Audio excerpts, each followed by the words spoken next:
Errol Spence Jr. will face Chris Algieri on April 16th at the Barclays Center, Brooklyn, New York. It's just been signed. This is a good fight for this stage of Errol Spence's career, I feel. Chris Algieri will be the biggest name opponent that he's faced so far, the guy with the most high-level experience.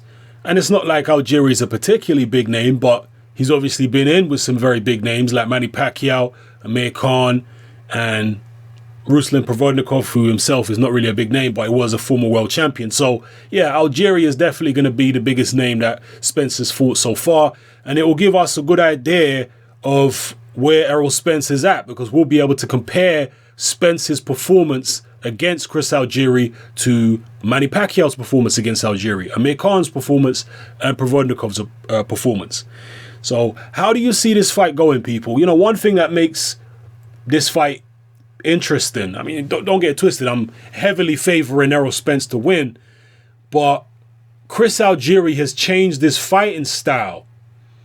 Ever since the Manny Pacquiao loss, he's started applying pressure tactics in a number of his fights, most notably in the Amir Khan fight, where he literally pushed Khan back all night. So is he going to employ those type of tactics against Errol Spence? You would suspect that would be suicide against Spence. I think Errol Spence is a much more formidable, he seems to be anyway, a much more formidable offensive fighter. He's a southpaw, and if Algieri tries to apply pressure, I'm sure Spence, with that southpaw angle, is going to find, with those southpaw angles, is going to find room for his big left hand, his uppercuts, and all those power shots that he likes to throw. So we'll see if he can stop Algieri. Pacquiao couldn't. I think he will make quite a statement if he manages to stop him. I think that will put a lot of the welterweights on notice. Me personally, I've been keeping an eye on Errol Spence for quite some time now. Shortly after he turned professional, I was keeping an eye on this kid because I was hearing very good things about him from the training camps and whatnot. He had sparring sessions with Floyd Mayweather and Adrian Broner and various other top professionals, and apparently he acquitted himself very, very well. So I was impressed from early on in his career by his confidence, by his self-belief, by the fact he's going in there and sparring top professionals, and he has no respect for them in sparring. He's treating them as if they were fighters with a similar amount of experience to himself.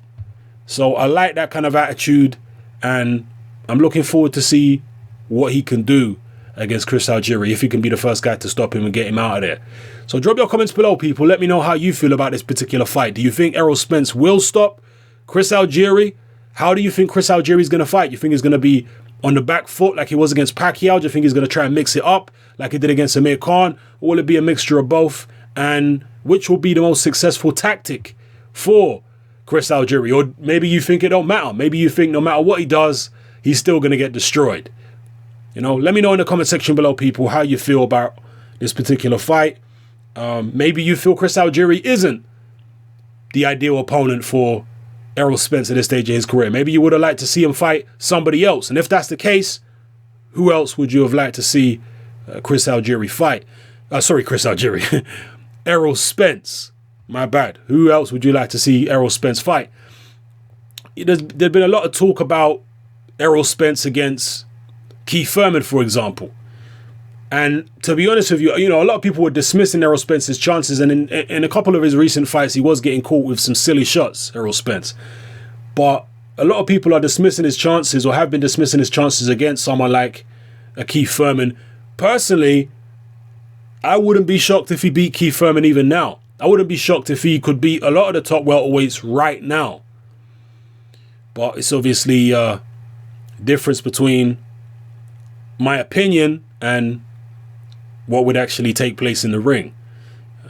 Some people may think it's a mismatch, or it would be too soon for Errol Spence to step in with the top welterweights, people like Thurman and Porter and Kell Brook and Tim Bradley and what have you. But other people like myself, I think he'd have a good chance against anyone, even now. Maybe he does lack the experience, but I just think his talent is very, very impressive. Okay, that's just my personal view. I'm not saying he's going to beat everyone at welterweight, but you know, those people who think that he would just be in over his head against the top guys right now, I'm not so sure. I think he is a problem for anyone at the moment. Just my opinion. We'll see how his career unfolds and what happens. So, yeah, let me know, people. It's your boy Hatman, I'm out.